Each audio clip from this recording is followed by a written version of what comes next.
Eta hemen ikusiko dugu batzutan buruketak ebazteko erabili behar ditugu zatikien arteko biderketak eta zatiketak. Esaterako, kasu honetan. Demagun, kalkulatu dudala, pausu bakoitzean 5 metro aurrera egiten dudala. Eta kalkulatu nahi dut orain zenbat metro ibiliko naizen 10.000 pausu eman baditut. Egun batean esaterako eman ditut 10.000 pausu eta lehenago kalkulatuta neukan pausu bakoitzeko 5 metro egiten dudala aurrera. Bale. Orduan, eskatzen digute biribiltzeko erantzuna 2 hamartarrekin. Argi dago, pausu bakoitzean 5 metro aurreratzen badut, orduan 10.000 pausu eman badut, egin beharko dudala biderketa. Orduan, 5 bider 10.000 egin behar dut biderketa hau. Zatikien arteko biderkadura egiteko egiten da zenbakitzaileak biderkatu, hau da 5 bider 10.000, hori goian 50.000, eta zati 7 bider 7. Orduan, ateratzen zaidan zatikia ikusten da bat baino askoz ere zenbaki handiagoa da, ezta? Eta egin beharko dut zatiki honen kalkulo numerikoa. Hau da, egin beharko dut zatiketa. 50.000 zati 7 ematen dit 7.152, 8,857 eta bar. Hori metrotan, baina esaten digu biribiltzeko 2 hamartarrekin. 2 hamartarrak lehenengoak izango dira 8 eta 5, baina fijatu behar naiz biribiltzeko ondo, ia hirugarrenean ikusten dudan balioa 5 edo handiagoa bada, orduan gorantza biribildu beharko dut aurreko zenbakia. Kasu honetan, hala gertatzen da, ezta? 7 bada 5 baino handiagoa. Orduan, erantzuna izan behar da 7.152,86 metro ibili naizela. Orduan, 2 hamartarrekin erantzun behar badut, baina ondo biribilduta egoteko, fijatu behar naiz zein den hirugarren hamartarra. 5 edo handiagoa bada, aurrekoa handitu. 5 baino txikiagoa balitz, orduan utziko genuke 85.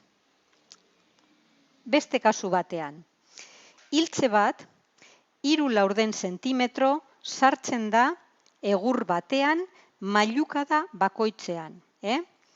Orduan, kolpatzen ari naiz hiltze bat eta mailukada bakoitzean 3/4 zentimetro sartzen dala.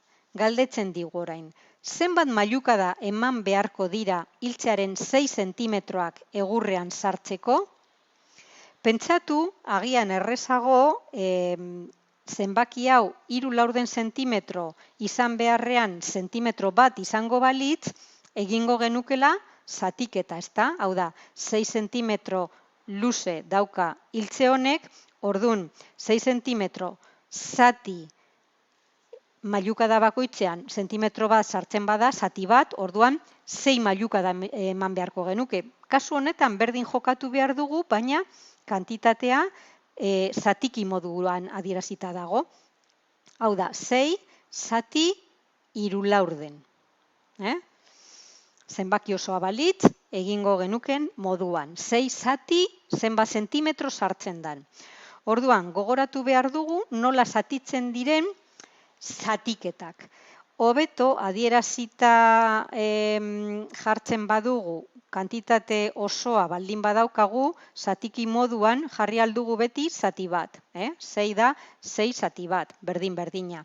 Baina, hobeto irudikatu aldut, zatiketa egiteko prozedura hori gurutzatuta biderkadura kalkulatu aldu dala. 6 bider 4 eta goian 6 bider 4, 24. Hori jarriko dugu hemen. eta zati bat bider hiru berdin hiru. Gurutzatuta biderkatzen ditugu zenbakiak. Orduan, 24 zati 3 ateratzen zaigu. Horren emaitza zehatza da eta 8 da. Zer erantzun beharko dut orduan? 8 izango da, 8 mailukada eman beharko dut. Mailukada eman beharko dut hiltzea osorik sartzeko egurrean. Gogoratu beti erantzun behar dugula unitateekin edo azalpen batekin. Eta beste kasu bat, badaukagu bidoi bat eta urez betetako bidoi honetatik edukiaren herena ateratzen da. Orduan, marraztuko ditugu hiru herenak, hiru zati berdin, eta heren bat bakarrik ateratzen badugu, horrek esan nahi du, bi heren geratuko direla urez beteta, eta atera dugu heren bat. Eta oraindik, esaten digu, 1400 litro ur geratzen direla. Hau da, hemen behan, 1400 litro geratzen dira oraindik. Zer edukiera du bidoiak?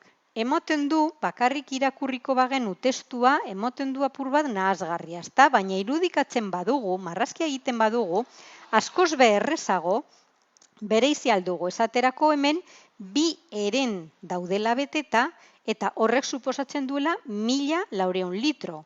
Orduan, heren bakoitzak zenbat dauka? Heren bati dagokiona da 1400 zati bi. 1400 dira bi heren, orduan heren batean daukat honen erdia. Hori da 700. 700 litro izango da heren bakoitzari dagokion edukiera.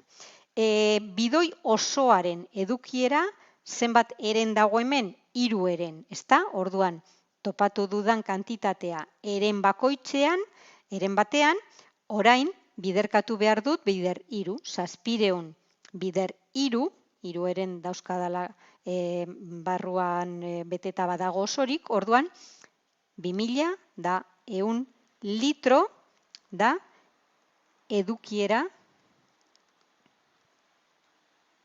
bidoi osoarena. Eta hoi izango litzateke gure erantzuna.